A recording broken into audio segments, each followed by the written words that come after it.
지난 6월 1일 날 서울에서 그 동성애자들의 축제라고 하는 이 퀴 축제가 서울 광장에서 열렸습니다.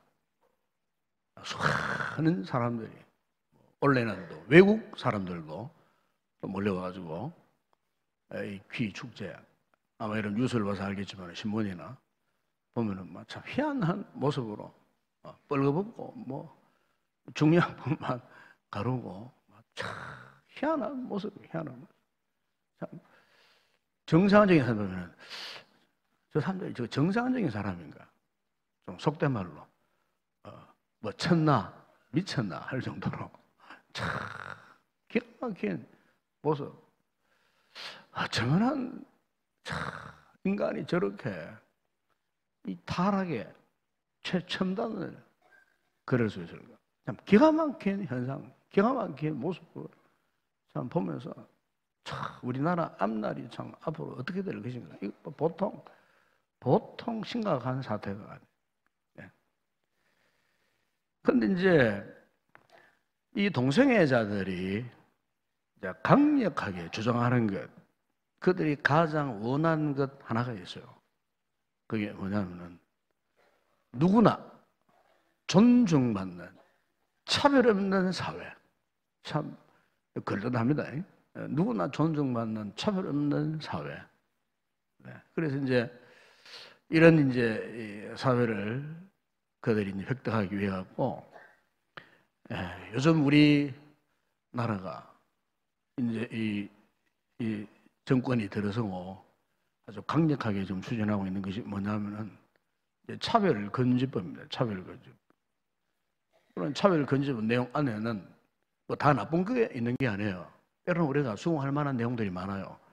일단 비정규직이나 뭐 장애인들이나 아니면 사회적인 약자를 위해서 또 인권이나 어떤 사회 보장, 노동권, 뭐 이렇게 사회, 정치, 경제, 문화의 정진을 위한 좋은 계획들 이런 것들이 다 이제 포함됩니다. 그런데 요즘 이제 이 단계를 한층 더 올라가서 무엇을 요구하느냐면은 포괄적 차별 금지법을 제정해 달라는 겁니다. 포괄적.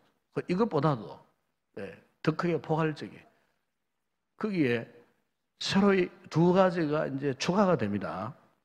종교, 하나는 동성애까지 포함하는 포괄적 차별금지법을 제정해 달라.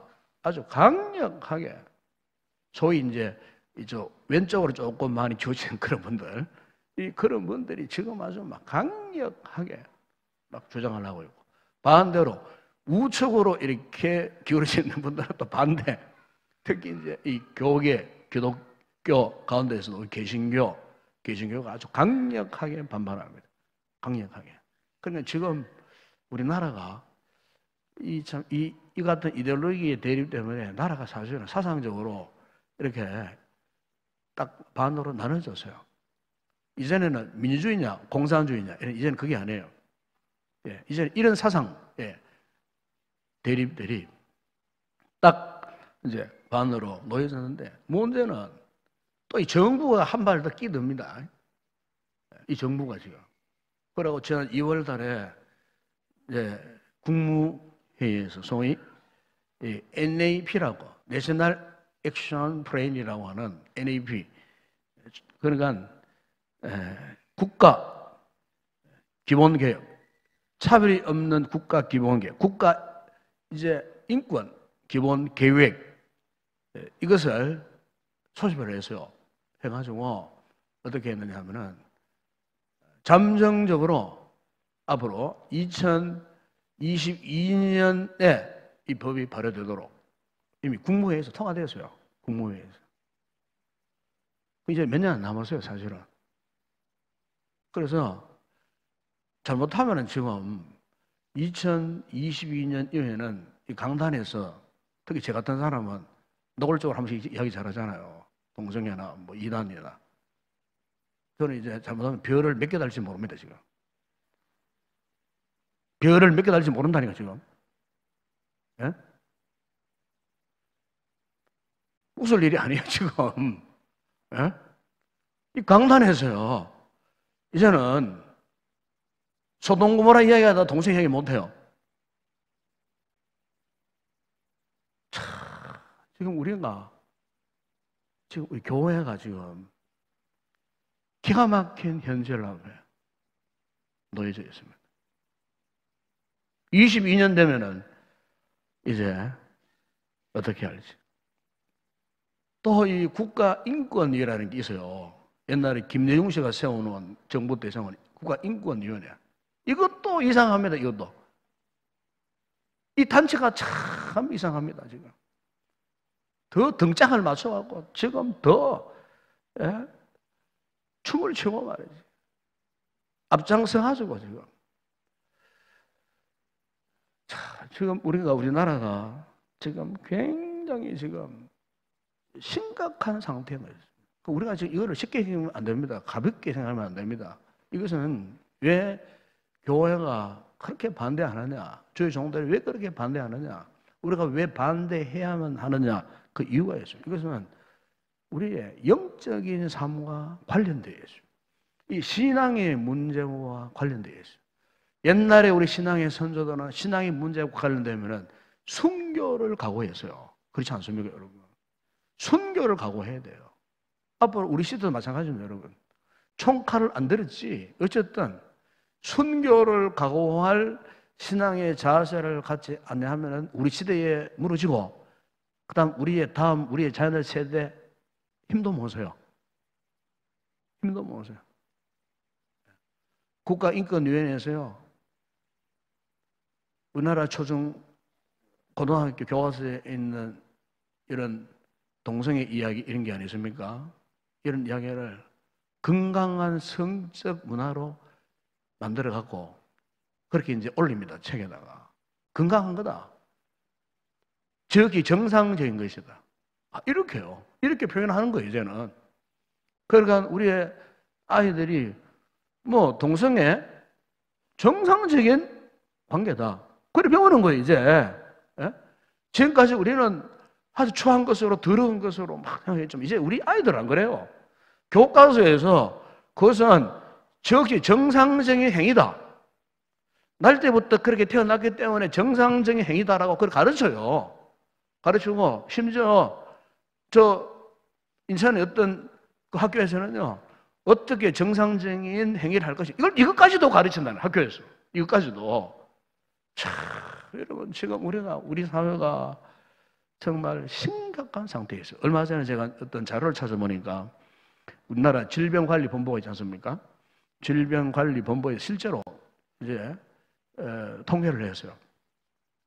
1985년도부터 2014년도까지 이 질병관리본부가 통계 조사를 했는데, 먼저 청소년 15세에서 19세까지 청소년 상대로 에이즈 감염자 조사를 했어요. 에이즈. 여러분 아세요? 후천성 면역결핍증.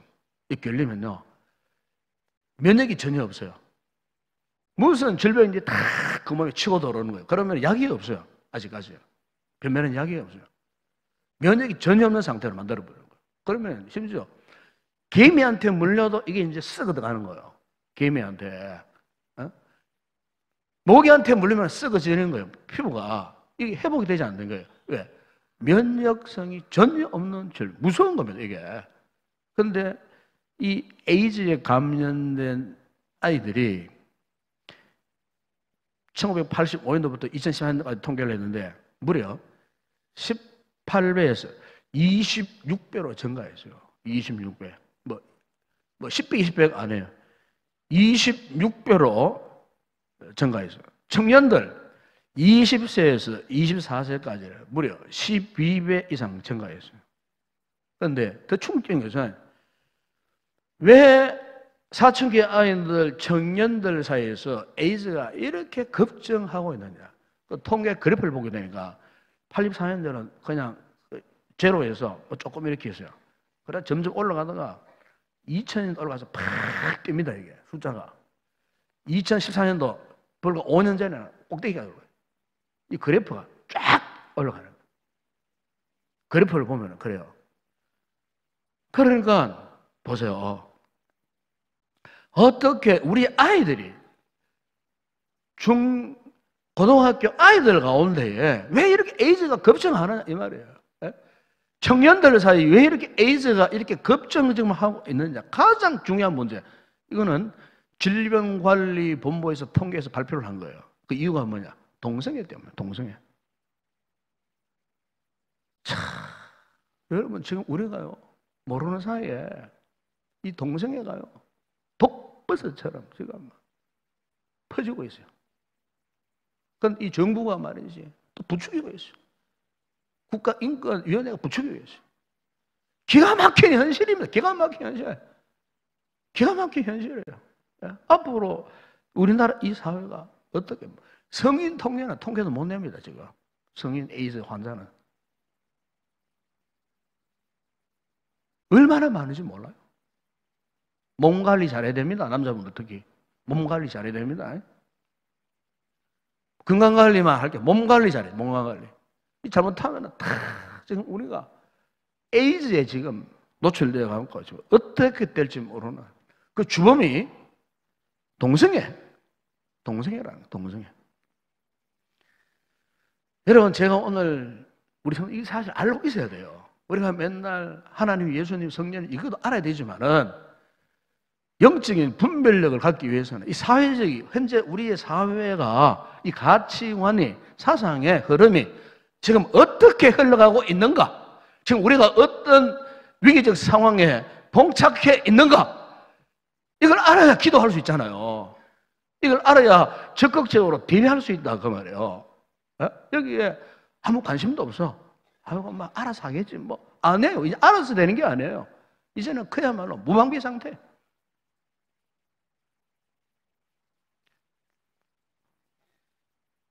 여러분 오늘 우리 시대의 가장 위기가 뭐냐면은 이 가치관의 붕괴입니다. 가치관의 붕괴. 가치관의 혼란. 우리 자라는 아이들에 있어서 지금 정당한 분명한 가치관이 없어요. 한번 물어보세요. 가치관 물어보세요. 가치관이 뭔지도 모릅니다. 요새 아이들은. 가치관을 상실해버렸어요. 그냥 유명한 스타, 운동선수, 나도 저런 사람 될 테. 이거야, 이거. 그냥. 딴 거 없어요.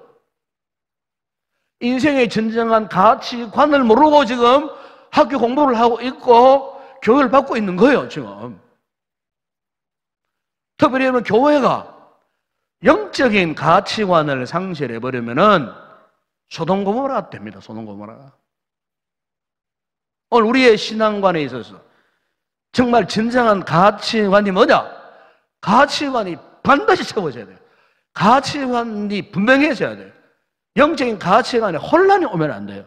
다시 말하면은 지금 내가 그리스도인으로서 우리 교회가 가장 가치 있게 가장 소중하게 여겨야 할 것이 뭐냐? 내가 이것을 잃어버리면 안 되고 교회가 이것을 잃어버리면 안 된다 하는 그게 과연 뭐냐? 이 세상에서 다른 거 다 잃어버린다 해도 절대로 이것만큼은 빼앗겨서는 안 된다 하는 가장 소중한 것. 이게 가치입니다. 가치. 여러분 그 가치가 뭐겠어요?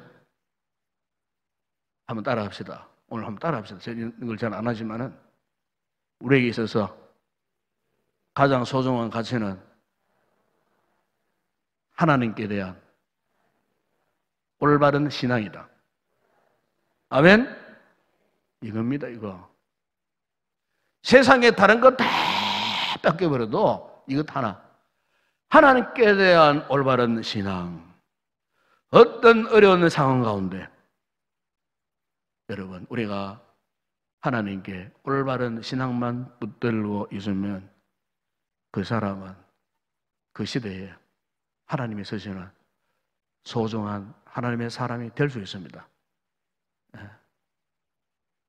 절대로 이 하나님께 대한 올바른 신앙 이거 빼앗겨 버리면 안 되는 겁니다. 여러분 아무리 보물 창고에 이 보물이 담겨 있다고 해도 보물창고 입구에서 가고 보물창고 현관 문고리 또 있다고 그 보물에 잡게 됩니까? 안 되잖아요. 보물창고에 열쇠가 있어야 돼요. 열쇠를 열고 그 문을 열고 들어가야 그 보물이 내 것이 될 수가 있는 거예요. 여러분 오늘 우리의 신앙생활에 있어서도 그런 거예요. 하나님 앞에서 정말 중요한 거죠. 영적인 열쇠. 열쇠가 뭐겠습니까? 하나님 앞에 바른 신앙. 이게 우리의 삶의 열쇠입니다. 열쇠. 믿음의 열쇠. 네? 이걸 우리 꼭 갖고 있어야 돼요. 오늘 본문에 보면은 비록 이 블레셋 사람들이 이방인들에게는 했지만은 오늘 본문에 보면은 그들이 점차적으로 하나님께 대한 인식이 회복되는 것을 보게 됩니다. 하나님의 교회가 그곳에 와가지고 7개월 동안 머무는 동안에 그 블레셋의 중요한 도시들을 지나는 가운데 막 독정이 생기고 막 온갖 질병이 창궐하고 뭐 다곤 신전에 다곤 신상이 막 깨트려지고 막 희한한 일들이 일어났을 때 오늘 보면 여러분 1절에 3절에 보세요. 이 블레셋 당국이 제사장들 그 나라의 유명한 제사장들 복술자들을 다 모았어요. 모아가지고 거기에 2절에 보면 이렇게 말합니까? 하지 않습니까? 우리가 여호와의 궤를 어떻게 할까? 그래서 여호와의 궤를 어떻게 할까? 그래서 3절에 보세요. 그들이 이르되 이스라엘 신의 궤를 보내려거든. 그저 보내지 말고 어떻게요? 그에게 속건제를 드려야 할지. 여기 보게 되면은 참 중요한 것은 물론 이 블레셋 사람들이 이방인들이기 때문에 하나님께 대한 정통적인 신앙을 가진 것은 아니에요.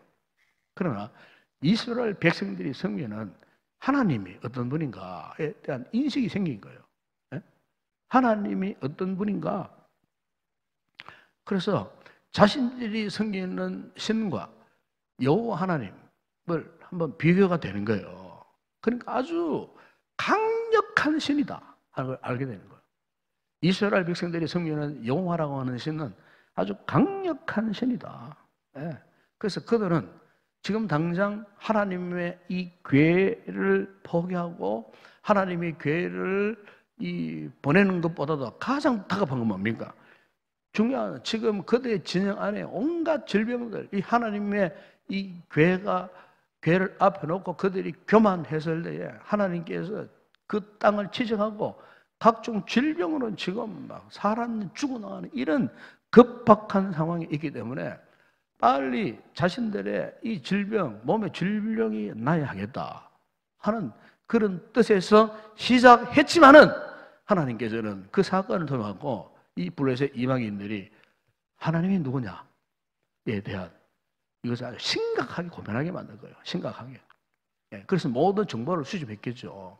수집하니까 하나님을 기쁘시게 하는 것이 뭐냐?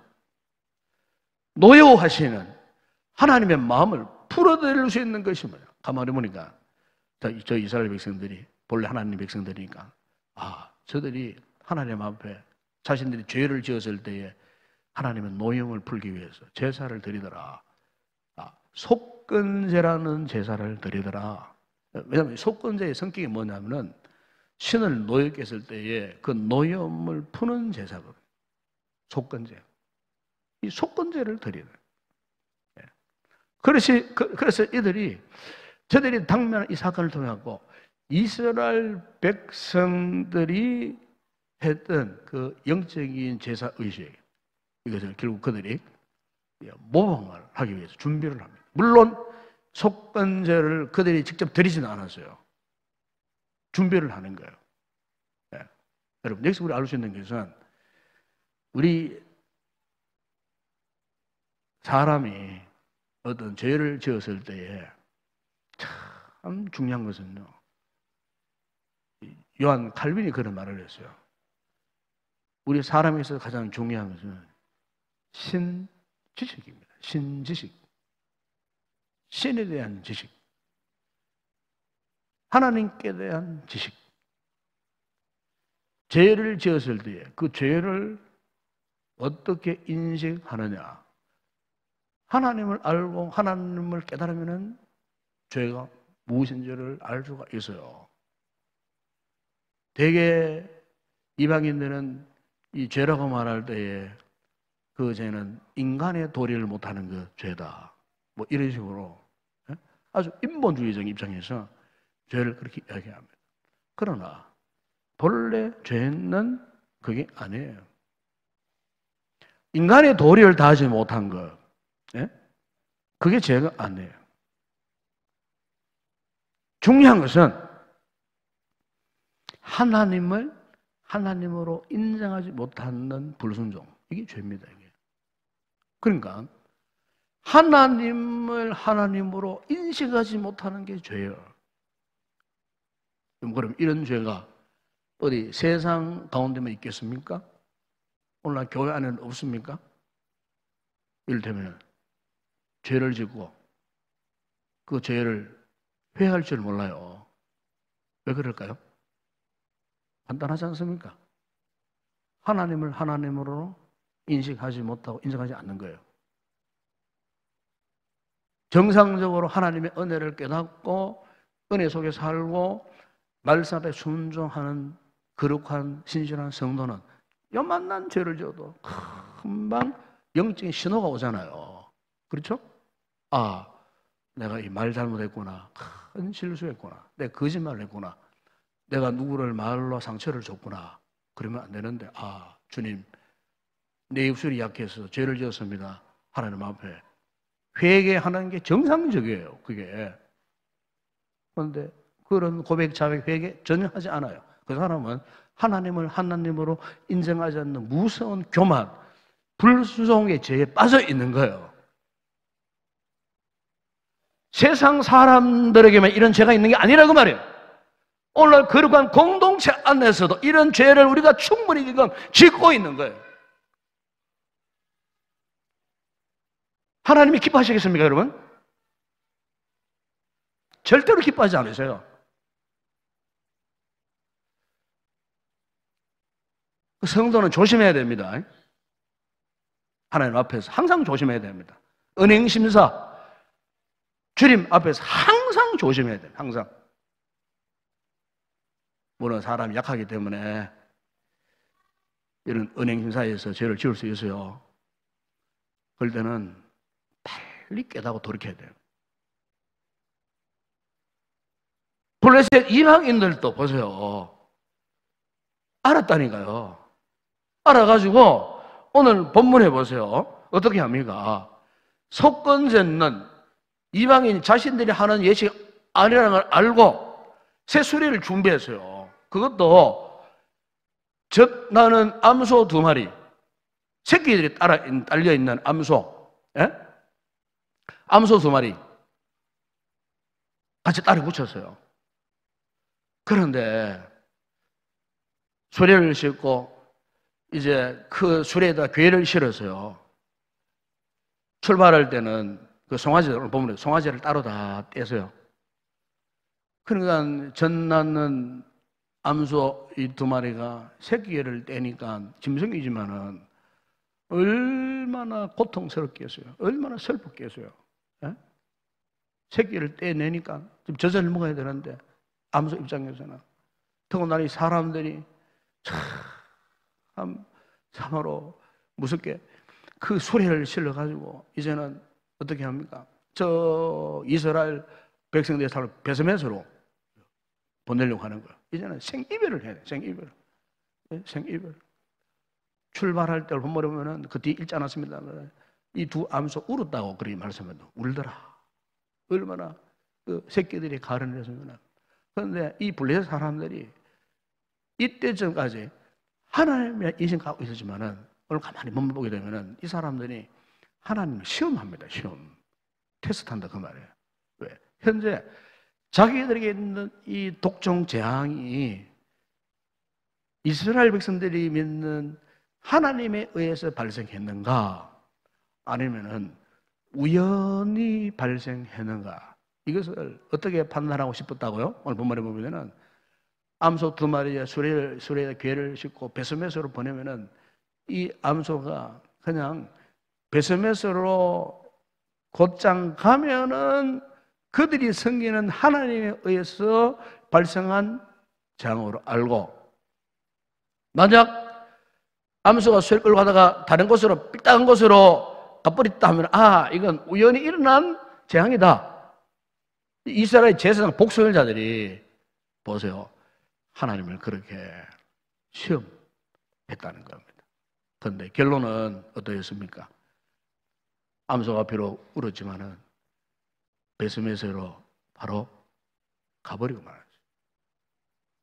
바로 그것은 하나님께서 하신, 이 블레셋 사람들이 어쨌든 정상적인 신앙, 정상적인 믿음은 아니었지만은 그들이 이런 사건과 행위를 통해서, 아, 그렇구나, 이스라엘이 믿는 하나님은 참신이시구나. 자신들의 땅에, 다가온 세상에 머리가 부러지고 팔목이 부러지고 독촉재앙 일어난 것은 결국 여호와 하나님께서 하신 일이구나. 하나님을요, 직간접적으로 그들로 하여금 깨닫고 인정하기 위해서 하나님께서 그렇게 하신 것을 오늘 이 성경에서 볼 수가 있습니다. 자, 여러분, 오늘 우리의 신앙생활에서 참 중요한 것은 하나님을 인정하는 신앙입니다. 이게 바른 신앙이야. 말씀을 듣고 말씀대로 순종하는 신앙, 이게 바른 신앙이에요. 하나님을 알지만은 자기 마음대로 산다, 그건 불순종이에요. 하나님이 기뻐하는 신앙이 아니에요. 이 교만이에요, 교만. 여러분, 아담의 죄가 무엇입니까? 바로 이 하나님을 하나님으로 인정하지 않는 교만한 죄를 범했잖아요. 네? 동문화에 있는 과일을 먹지 말라, 먹으면 증인 죽으리라. 다른 거 다 보장하셨는데도 왜 그것에 집착해가지고 하필 하나님께서 생과 사를 가늠하는 명령을 주셨는데 왜 그것을 거역했느냐, 그 말이에요. 왜? 그거 먹고 자신은 눈이 밝아 하나님처럼 될 것이라고 하는 마귀 유혹에 넘어가 버린 거예요. 예? 한마디로 교만한 거예요. 하나님은 교만해. 예? 이 바벨탑 사건이 왜 일어났습니까? 우리가 대를 쌓고 올라가서 우리도 하나님처럼 되고 하나님 신을 만나 기고만장해서 바벨탑 하나님께서 천사들 총동원해가지고 그냥 훅 불어가지고 그냥 바벨탑 다 무너뜨려버렸어요. 예? 구음이 그때는 하나였는데 만국으로 다 흩어져 버리고 언어가 다 흩어져 버리고 만 가지 언어가 생겨요. 서로 대화하지 못하고 하나님 무서운 징벌이에요. 노아의 홍수 사건 마찬가지예요. 하나님의 사람들이 사람의 딸들과 사귀고 말이에요. 기고만장해서 120년 동안 메시지가 선포되었지만 한 사람도 돌아오지 않았어요. 달랑 노아의 8식구만 방주에 들어가요. 얼마나 기고만장하고 교만했으면 다 홍수만 다 받아. 소돔 고모라 마찬가지예요. 소돔 고모라 의인 10명이 없었다니까요. 얼마나 그 도성이 타락하고 교만했으면 아브라함의 중보기도 가운데에서도 아브라함이 마지막에 그냥 손돌로 말아버렸어요. 50, 40, 45, 30, 25, 20 10명도 없어요. 여러분, 오늘 우리 시대, 우리 사회도 똑같은 지금 상황에 놓여져 있습니다. 여러분, 이런 상황 속에서 오늘 이 성도들이 여러분 우리의 신앙의 모습을 한번 돌이켜봐야 할 줄로 믿습니다. 정말로 하나님이 기뻐하시는 올바른 신앙을 우리가 가지고 살아가야 되지 않겠습니까, 여러분? 네? 제가 늘 이야기하지만 절대 종교인으로 살면 안 돼요. 종교인으로 살면 구원도 못 받아요. 왜 종교인으로 사는지 모르겠어요. 정말 우리가 진실한 믿음, 솔직한 믿음, 정말 십자가의 구속의 은혜를 입은 구원받는 하나님의 자녀 백성으로서 그 은혜를 알고 은혜 속에 감격하고 정말 단 하루를 살아도 정말 신자답게 살아야 되지 않겠느냐, 그 말이에요. 단 한 사람이라도 신자답게 살아야 되지 않겠느냐, 정말 믿음의 사람처럼 살아야 되지 않겠느냐. 종교인의 허물을 벗어버려야 돼요. 이 시대에 하나님 요구하시는 하나님은 사람이다, 이런 사람이에요. 정말 우리 하나님 앞에 반듯하게 살고 솔직하게 살고 거짓 없이 살고 주께서 무엇을 말씀하시든지 그 말을 순종하는 복종하는 정말 하나님 앞에 하나님을 인정하는 바른 신앙, 온전한 신앙 갖고 살아야 되지 않겠어요?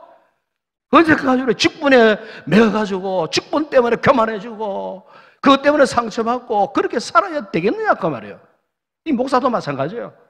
하나님 앞에 정말로 양으로서 주님 앞에 겸손해져서 주신 사명, 오로지 주신 사명 위해서 그렇게 살아가야 되지 않겠어요? 우리의 인생이 얼마나 길면 길겠습니까, 여러분? 더 이상 우리가 교만하지 아니하고 겸손해져서 정말 하나님을 하나님으로 인정하는, 지금 내가 가지고 있는 것, 모든 역량, 능력, 그 모든 것 총동원해가지고 하나님의 나라와 하나님의 교회를 위해서 우리가 헌신하고 충성해야 이 중차단 시대에 우리가 정말 이런 신앙을 갖고 하나님 앞에 올바른 믿음으로 살아야 할 줄로 믿습니다.